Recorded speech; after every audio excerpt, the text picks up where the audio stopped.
நேர்களே, கடந்த சில நாட்களாக வாரங்களாக பலஸ்தீனத்தினுடைய தாக்குதல்கள் மட்டுப்படுத்தப்பட்டது போன்று காணப்பட்டாலும் இந்த சீஸ்ஃபயர் அக்டோபருக்கு 10க்கு பிறகு 1.5 மாதங்கள் கிட்டத்தட்ட தாண்டி இருக்கிற நேரத்தில் 300 பலஸ்தீனியர்கள் இருக்கிறார்கள். இது பலஸ்தீனத்தினுடைய உள் விவகாரம். ஆயுதங்களை வைக்கப் போவதில்லை என டிஸ்ஸாம் அறிவித்திருக்கிறார்கள். அமெரிக்கா எச்சரிக்கை. நான் ஏற்கனவே சொன்ன மாதிரி இன்டர்நேஷ்னல் ஒரு ஸ்பெஷல் ஃபோர்ஸ் ISF கொண்டுவதற்காக அமெரிக்காவில் 15 பேர் கொண்ட UN செக்யூரிட்டி கவுன்சில் உறுப்பினர்களில் 13 ஆதரவையும் பெற்றிருக்கிறார்கள். ஆனால் அவர்களை எதிர்த்து அமெரிக்காவினுடைய அரபு படைகளை எதிர்த்து உள்ளே வந்தால் போர் செய்வதற்காக முகாந்திரம் தென்படுகிறது. இது பலஸ்தீனத்தின் உள்ளிருக்கிற நிலைமை. வழக்கம் போல உங்களுக்கு தெரியும், உணவு வண்டிகள் எல்லாத்தையும் ஆக்கிரமிக்கிறாங்க, மஞ்சள் கூட தாக்குறாங்க, உள்ள தாக்குறாங்க. இது ஒரு பக்கம். இப்ப இதை தாண்டி பலஸ்தீன போர் PIG அப்படிங்கிற ஒரு ஆர்கனைசேஷன், அல்-குஸ் அல்-கஸம் இவர்களுடைய யூனைட், அந்த யூனிட் சிரியாவினுடைய வடக்கு பகுதிகள், அதாவது கோலான் குன்றுகளின் பகுதிகளில் ஏராளமான பலஸ்தீனியர்கள் அங்கு இருக்கிறார்கள், வாழ்ந்து கொண்டிருக்கிறார்கள். அவர்களை மையப்படுத்தி அங்கே ஒரு PIGங்கிற ஒரு ஆர்கனைசேஷன் இருந்து கொண்டிருக்கிறது. பலஸ்தீனத்தினுடைய ஜிஹாத் அமைப்பு தான் இந்த PIG.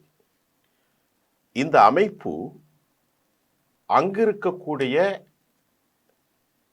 ஹிஸ்புல்லா, ஹவுதி மற்றும் லோக்கல் ஜிஹாதிகளோடு இணைந்து வடக்கு கோலான் பகுதியோடு உள்ளே நுழைந்து அவர்கள் மிகப்பெரிய தாக்குதலை தரைவழியாக நடத்துவதற்கு திட்டமிடுகிறார்கள் என்ற செய்தி இப்பொழுது உலகம் முழுவதும் பெரும் பரபரப்பை ஏற்படுத்தியிருக்கிறது. அந்த பகுதியில் ஒரு யுனைடெட் ஃபோர்ஸ், இஸ்லாமிக் ஜிஹாத், பலஸ்தீன் ஆர்கனைசேஷன், அதை போன்று சிரியாவில் இருக்கும் ஏராளமான குழுக்கள் இருக்கிறார்கள். ஹயாத்து தஹ்ரீக் அல்-ஷாம் என்பதை போன்று சிரியாவில் இருக்கும் ஏராளமான குழுக்கள், அதே போன்று ஏமனில் இருக்கும் அன்சருல்லா ஹவுதிகள், அதே போன்று ஹமாசுகள், லெபனானுடைய எல்லையை பகிர்ந்து கொண்ட சிரியாவில் ஹிஸ்புல்லா, இது அல்லாமல் உலகின் பல பகுதிகளிலிருந்து ஷியாட்டி குழுக்கள் எல்லாருமே இணைந்து ஒரு மாபெரும் தாக்குதலை நடத்துவதற்கான திட்டத்தில் அவர்கள் அங்கே முகாமிட்டிருப்பதாக சொல்றது யாரு? இஸ்ரேலுடைய இன்டெலிஜென்ஸ் ஃபோர்ஸ் அறிவித்திருக்கிறது. இஸ்ரேலுடைய இராணுவ செயல்பாட்டாளர்கள், இராணுவத்தினுடைய துறை ஆளுமைகள் தங்களுடைய கருத்து கோர்வை பதிவில் தொடர்ந்து எமது இன்டெலிஜென்ஸ் ஃபோர்ஸ் கவனித்து கொண்டிருக்கிறது. அங்கே சர்வதேச ஜிஹாதிய குழுக்கள் கூடுவதையும் ஹமாஸ் ட்ரெயின் செய்வதையும், ஹமாஸினுடைய அந்த ஓவர்சீஸ் விங்ஸ்ன்னு கூட அதை சொல்லலாம், வெளிநாடுகளுக்கான அந்த விங்ஸ் ட்ரெயின் பண்ணுறாங்க. யார? இது இப்போது நடக்கல, ஏற்கனவே ஒரு இராணுவ நிலைகளை அவர்கள் அறிவித்திருக்கிறார், ஒழுங்கு செய்திருக்கிறார்கள் என்ற செய்தி இப்பொழுது ஒரு உலகத்திற்கு தெரியாத செய்தி. அதாவது ஹமாஸ் பலஸ்தீனத்தில் தான் போராடுறாங்கன்னு நினைச்சிட்டு இருக்கோம். ஆனால் இது ஹமாஸினுடைய ஃபாரின், அதாவது அப்ராட் விங்ஸ்ன்னு சொல்லலாம். அவங்க ஏற்கனவே இருக்கும் அந்த பாலஸ்தீனத்தினுடைய பெரும் சமூகமாக வாழ்கிற அந்த பகுதியில் இளைஞர்களை தேர்ந்தெடுத்து ஹமாஸினுடைய மற்றொரு யூனிட்டை உருவாக்கி கொலானியுடைய காலத்தில், கொலானி அபு முஹம்மது அல் கொலானிக்கு முன்பு, அதாவது ஃபசர் அல் ஆசாத்துடைய காலத்திலே அவர்கள் ட்ரெயின் ஆகியிருக்கிறார்கள். அது அப்படியே தொடர்ந்தது, டு பி கண்டினியூட். இன்னைக்கு வரைக்கும் அவர்களுக்கான இராணுவ ரகசிய நிலைகள் பல இடங்களில் சிரியாவின் எல்லை, சிரியாவுக்கும் இஸ்ரேலுக்கும் இடையான எல்லையில் பகிர்ந்திருக்கிறார்கள். நல்லா புரிந்து கொள்ளுங்கள். கஸாவிலிருந்து இந்த யூனிட் இங்கே வந்திருக்கு. அவர்கள் தரைவழியாக கோலான் குன்றுகள், அதாவது கோலான் பகுதிகளில், வடக்கு சிரியாவில் வடக்கு பகுதிகளில் அவர்கள் ஆக்கிரமித்துத்தான் 67களில் இதை வைத்திருக்கிறார்கள். இந்த பகுதியிலிருந்து பெனிட்ரேட் ஆகலாம். It's a part of Sham, al Sham or Syria. அங்கே இராணுவ முகாம்கள், இராணுவ பயிற்சி களங்கள் ஏராளமாக இருக்கிறது. அங்கு ட்ரெயின் செய்கிறாங்க அப்படிங்கிறத CIA மற்றும் மொசாத் ஏனைய குழுக்கள் கண்டுபிடிச்சிருக்கிறாங்க. இதை இஸ்ரேல் கோர்ட்ஸ் டிஃபென்ஸ் மினிஸ்டர் அறிவிக்கிறார். இந்த அந்நிய சக்திகள் சிரியாவை ஆட்கொண்டிருக்கிறது. சிரியாவில் ஹமாஸ், ஹிஸ்புல்லா மற்றும் அன்சருல்லா ஒரு வலிமையான அமைப்பு. அதாவது ஏமன்ல இருந்து அமெரிக்காவை தண்ணி குடிக்க செய்த அன்சருல்லா, அப்துல் மலிக் அல் ஹவுதி, அதே போன்று நயீம் கசம் மற்றும் இங்கே இருக்கக்கூடிய ஹத்தாத், இவர்களெல்லாம் அபு முகமது அல் கொலானி என்ற அல்சார் ரீஜன்ல வலுவா கால் வச்சுட்டாங்க. இப்ப இவங்க திட்டம் என்னதா இருக்கும் அப்படின்னு யோசிச்சா, கஸாவில் 2 வருஷத்துக்கு மேல போர் நடந்தாங்க. ஏர்ல அடிச்சாங்க. 70,000க்கு மேற்பட்ட மக்கள் இறந்துட்டாங்க. அதெல்லாம் உங்களுக்கு தெரியும். இதெல்லாம் நம்ம பேசிக்கிட்டே இருக்கோம்.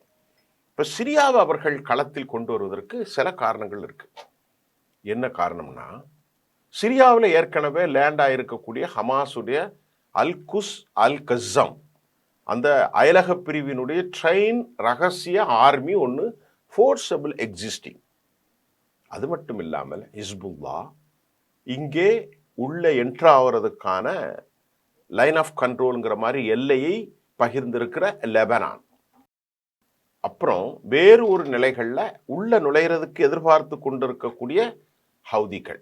இவங்க எல்லாரும் கேதர் ஆகும்போது ஈராக்கில் இருக்கும் ஷியாட்டி குரூப்புகள், இவர்களில் தலைமையாக போரை நடத்தக்கூடிய ஈரான், ஈரானுக்கு பின்னணியில் இருக்கும் சோவியத், அதாவது ரஷ்யா மற்றும் சீனா, இவங்க எல்லாரும் ஃபோர்ஸா உள்ள போனா என்ன நடக்கும் அப்படிங்கிறது சந்தேகத்தில் பெரிய விஷயமா இருக்கு. Confirm பண்ணப்பட்டிருக்கிறது Houthi. ஹவுதியில் பெரிய ஆயுதங்கள், ரஷ்யாவுடைய ஆயுதங்கள் இருக்கிறது, சீனாவுடைய ஆயுதங்கள் இருக்கிறது. உலகத்தில் ஒரு நாட்டில் இருக்கக்கூடிய ஒரு பெரிய இராணுவத்தின் இருக்கக்கூடிய அனைத்து தொழில்நுட்பங்களையும் வைத்திருக்கக்கூடிய ஹவுதிகள் ஹமாஸோடு இணைந்து தனித்தாக்குதலை நடத்தலாம் என்பது பதட்டமான செய்தி. இதெல்லாம் அறிந்துதான் UAE கூப்பரை அங்கே போட்டாங்க. மத்திய கிழக்கினுடைய லெபனான் மற்றும் சிரியாவை கண்காணிக்க அமெரிக்காவினுடைய ஒரு மிக முக்கியமான கூப்பர், அவரை சொல்லி ப்ரெஷர் கொடுக்குறாங்க. ப்ரெஷர் கொடுத்த ஒரு நிலை தொடர்கிற போது இந்த குழுக்களுக்கும் இஸ்ரேலுடைய இராணுவத்திற்கும் இடையே சண்டை நடந்துச்சு. இப்போ ஒரு 3 நாளைக்கு முன்னாடி இந்த சண்டையில் ஒரு IDF, அதாவது இஸ்ரேல் இராணுவ வீரர் பட்டிருக்காரு.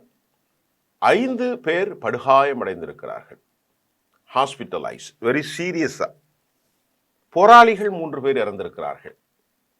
கீழே இராணுவம் IDF ஹமாஸ் மற்றும் சர்வதேச படைகள் தாக்குதலை எதிர்கொள்ள முடியாமல் தப்பி பிழைத்தோம் என சிரியாவின் அதாவது டமஸ்கஸுடைய மற்றொரு பகுதி, வடக்கு பகுதியிலிருந்து தப்பி ஓட முயற்சித்து அதை மட்டுப்படுத்தி தாக்குதலை நடத்துவதற்கு வான் பகுதியிலிருந்து F-35 அல்லது F-16 whatever மேபி குண்டு போட்டாங்க. இது சிரியாவினுடைய உள்நாட்டில் பெரும் குழப்பத்தை ஏற்படுத்தி இருக்கிறது. அந்த மக்கள் சிவிலியன், எப்போதுமே உலகத்தில் எல்லா அரபுகளும் சிவிலியன்களும் மிக முக்கியமாக பலஸ்தீனத்தின் ஆதரவாளர்களாகத்தான் பார்க்கிறோம். இப்போ சிரிய அரசோ HTS என்று சொல்லக்கூடிய ஹயாத்து தஹ்ரீக் அல் சாம், எர்டோகனுடைய ஆதரவை பெற்று, அமெரிக்காவின் ஆதரவை பெற்று ஒரு தேசம். அந்த நாட்டில் உள்ளே நுழைந்து பசருல்லா ஆசாத்தினுடைய மரணத்திற்கு பின்பு இராணுவ தலைகளையும் தடங்கள் மற்றும் மனிஷன்ஸ் முழுமையாக அழித்தார்கள். நல்லா கவனிங்க. இப்ப அங்கே அயலக இஸ்லாமிய ஜிஹாதி குரூப்புகள் இருப்பதும், நேற்று முதலாக வெடித்திருப்பதும், இஸ்ரேலுடைய இராணுவ தலைவர் இஸ்ரேல் கோர்ட்ஸ் கடும் எச்சரிக்கை விடுத்திருக்கிறதும் வேறு ஒரு போர் முனையை உருவாக்கி இருக்கிறது. தெளிவா இருக்கு. ஏமனிலிருந்து ஒரு போர் முனை, செங்கடல்ல அவங்க கடலுக்குள்ள ஒரு தீவு அமைச்சிட்டாங்க. இதோட அடுத்த தாக்குதலை ரொம்ப ஈஸியாக அட்டாக் பண்ற மாதிரி பக்கத்தில் வந்துட்டாங்க. 100 கிலோமீட்டர் தொலைவிலிருந்து அடிச்சவங்க இப்போ வெறும் 30-40 கிலோமீட்டருக்கு பக்கத்தில் ஒரு தீவிர இராணுவமயமாக்கிட்டாங்க.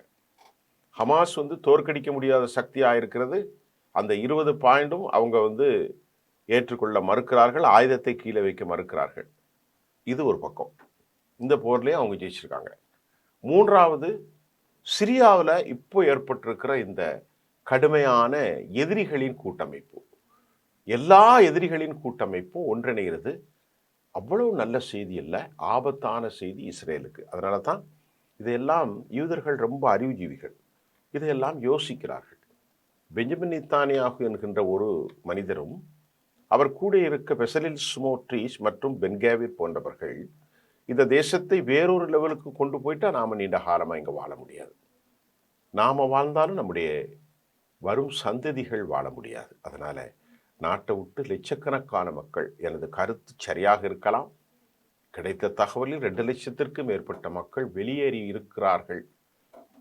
1,40,000 கன்ஃபார்ம்டு. ஆனால் இப்போ நான் பேசிய 2 வாரம் இப்பொழுது கிட்டத்தட்ட 2 லட்சம் அளவிற்கு பெர்மனண்டாக அவங்க டிஸ்பிளேஸ்ட் ஆகி கொண்டு இருக்கிறார்கள் அப்படிங்கிற தகவல் உறுதிப்படுத்துகிறது. ஏன் அவங்கெல்லாம் வெளியேறணும்? எதுக்கு பின்லாந்துக்கு போகணும், சுவிட்சர்லாந்துக்கு போகணும், யூரோப் யூனியனில் பல தேசங்களை நோக்கி போகணும், அப்புறம் ஜெர்மனுக்கு போகிறாங்க நிறைய பேர், பிரான்ஸ், இட்டலி, அப்புறம் பக்கத்தில் இருக்கக்கூடிய நாடுகள், குறிப்பாக அமெரிக்கா, இல்லை கனடா, அங்கெல்லாம் போகிறது என்னென்னா அவங்களுக்கு இரட்டை குடியுரிமை உண்டு, டபுள் சிட்டிசன் கார்டு இருக்குது, எங்கே வேணாலும் வாழ்ந்துக்கலாம். அப்போ அந்த பாதுகாப்பை நாடி அவர்கள் இனி இந்த தேசம் நமக்கு உருப்படாது என்கின்ற ஒரு தெளிவான சிந்தனையில் இந்த மக்கள் எல்லாம் அங்கிருந்து அவங்க மூவ் பண்ண ஆரம்பிச்சிருக்கிறாங்கங்கிறது ஒரு செய்தி. இந்த செய்தியை தாண்டி ஹிஸ்புல்லாவுடைய செய்தி தொடர்பாளர் நாயிம் கசாம் தலைவர், அவருக்கு அடுத்த லெவலில் இருக்கக்கூடிய ஹயாத்தம் அலி தபுதபாய் படுகொலை ஒட்டுமொத்த ஈரானை ஆட்டி படைத்திருக்கிறது. ஈரான் கடும் சினத்தில் இவர் ஈரான் தான், இது ஹிஸ்புல்லாவுடைய யூனிட் ஈரானுடைய யூனிட் தான். அப்போ ஹிஸ்புல்லா லெபனானுடைய அரசாங்கம் கட்டுப்படுத்த தவறி இருக்கிறது. டேவிட் ஓவனுடைய அரசும் நவாப் சலாம் இவர்களெல்லாம் யார் என்றால் சொல்ல போனால் சவுதியினுடைய குழுக்கள், ஷியா குழுக்களுக்கு எதிரானவர்கள். ஆக அவர்கள் நாங்கள் தேவைப்பட்டால் லெபனானுடைய இராணுவத்தோடும் போர் செய்வதற்கு தயார் என்று சொல்லுகிறார்கள். ஆயுதங்கள் அவர்கள் வந்திருக்கிறது. தனது தலைவர் 1980களில் இருந்து வலிமையான ஒரு தலைவராக பார்க்கப்படுகிற ஹயாத்தம் அலி தபுதபாயினுடைய பழி வாங்கியாவும் அதற்கான சரியான நூக்கன் கார்னர், அந்த அந்த அந்த நுனைகளை நாங்கள் பார்த்து கொண்டிருக்கிறோம், நேரத்தை பார்த்து கொண்டிருக்கிறோம்.